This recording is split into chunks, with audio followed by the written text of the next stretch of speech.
حضرت ابو سعید رضی اللہ عنہ بیان کرتے ہیں، نبی اکرم صلی اللہ علیہ وآلہ وسلم نے فرمایا، اے ابو سعید، جو شخص اللہ تعالیٰ کی رب ہونے، اسلام کے دین ہونے اور محمد صلی اللہ علیہ وآلہ وسلم کے نبی ہونے پر راضی ہوا، اس کے لیے جنت واجب ہوتی ہے۔ راوی کہتے ہیں حضرت ابو سعید کو یہ بشارت بہت پسند آئی۔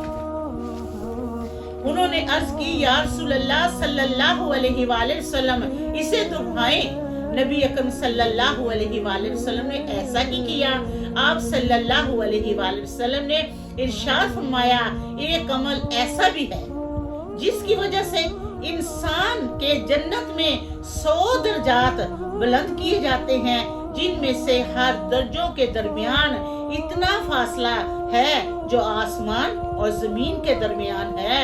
حضرت ابو سعید نے عرض کی، یا رسول اللہ صلی اللہ علیہ وآلہ وسلم، وہ کون سا عمل ہے؟ آپ صلی اللہ علیہ وآلہ وسلم نے فرمایا، اللہ تعالیٰ کی راہ میں جہاد کرنا۔